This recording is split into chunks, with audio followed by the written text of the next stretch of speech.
ಬೇಕು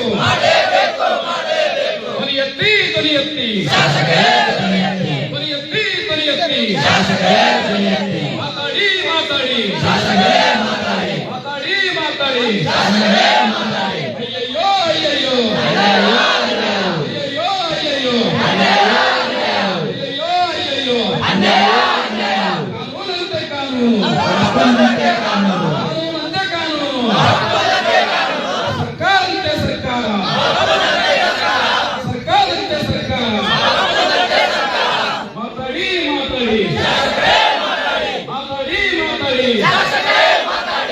ಧ್ವನಿ ಎತ್ತಿ ಪರಿಶಿಷ್ಟ ಪಂಗಡದಲ್ಲಿ ಹೆಸರಿನಲ್ಲಿ ನಕಲಿ ಜಾತಿ ಪ್ರಮಾಣ ಪತ್ರ ವಿತರಣೆ ಮಾಡುವ ಸರ್ಕಾರಕ್ಕೆ ಪರಿಶಿಷ್ಟ ಪಂಗಡದ ಹೆಸರಿನಲ್ಲಿ ನಕಲಿ ಜಾತಿ ಪ್ರಮಾಣ ಪತ್ರ ವಿತರಣೆ ಮಾಡುತ್ತಿರುವ ಸರ್ಕಾರಕ್ಕೆ ಪರಿಶಿಷ್ಟ ಪಂಗಡದ ಸಾವಿರಾರು ಮಕ್ಕಳ ರಕ್ಷಣೆ ಮಾಡಲೇಬೇಕು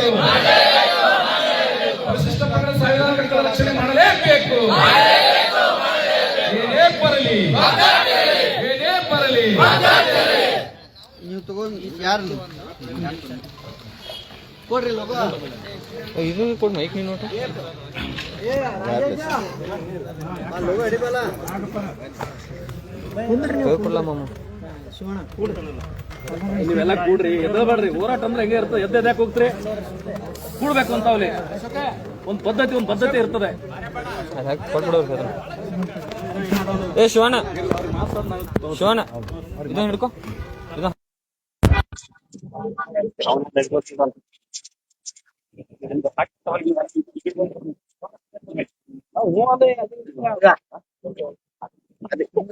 ನನಗೆ ದಾಂಡಿ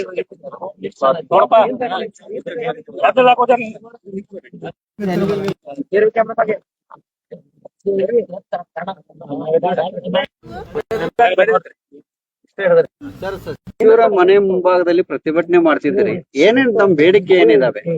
ಏನ ಕರ್ನಾಟಕ ಸರ್ಕಾರ, ಹಿಂದಿನ ಬಿಜೆಪಿ ಸರ್ಕಾರ ವಾಲ್ಮೀಕಿ ಸಮುದಾಯಕ್ಕೆ ಇದ್ದಂತ 3% ಮೀಸಲಾತಿಯನ್ನ ನಮ್ಮ ಜಗದ್ಗುರುಗಳಾದಂತ ಪ್ರಸನ್ನಾನಂದಪುರಿ ಮಹಾಸ್ವಾಮಿಗಳು ಫ್ರೀಡಂ ಪಾರ್ಕ್ ನಲ್ಲಿ ಸತ್ಯಾಗ್ರಹವನ್ನ ಮಾಡಿದರ ಫಲಪ್ರತಿಯಾಗಿ 7ಕ್ಕೆ ಏರಿಸಿ ಒಂದು ಆದೇಶವನ್ನ ಹೊರಡಿಸಿದ್ರು. ಹಾಗೆಲ್ಲ ನಮ್ಮ ಸಮಾಜದ ಹೋರಾಟಗಳಿದ್ವು. ಅದನ್ನ 9th ಶೆಡ್ಯೂಲ್ ನಲ್ಲಿ ಕೇಂದ್ರ ಸರ್ಕಾರ ಸೇರಿಸಬೇಕು ಅನ್ನೋ ನಿಟ್ಟಿನ ತಾವೆಲ್ಲ ಪ್ರಯತ್ನ ಮಾಡ್ಬೇಕಂತಂದಿದ್ರು. ಆದ್ರೆ ಹೆಸರಿಗೆ ಮಾತ್ರ ಅದು 7% ಮೀಸಲಾತಿ ನಮ್ಮ ಸರ್ಕಾರ ಕೊಟ್ಟು ಕನ್ವರ್ಸುವಂತ ಕೆಲಸ ಮಾಡಿತ್ತು.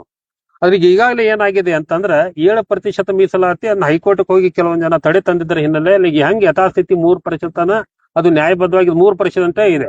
ಆದ್ರೆ ಬಸವರಾಜ ಬೊಮ್ಮಾಯಿ ಅವ್ರು ಏನ್ ಮಾಡಿದ್ರು, ಅದನ್ನ ನಮ್ಮ ಸಮಾಜಕ್ಕೆ ಕಣ್ಣಿಗೆ ಮಣ್ಣೆರ್ಚಿ ಅದನ್ನ ಬೇರೆ ಜಾತಿಯವ್ರಿಗೆ ಕೂಡ ನಾವು ಅದನ್ನ ಕೊಡ್ತಾ ಇದ್ದೀವಿ ಅಂತ ಹೇಳಿ ಬೇರೆ ಜಾತಿಯವರನ್ನ ಕಾನೂನು ಬಾಹಿರವಾಗಿ ಸೇರಿಸ್ತಕ್ಕಂತ ಏನು ಕೆಲಸ ಮಾಡಿದ್ರು.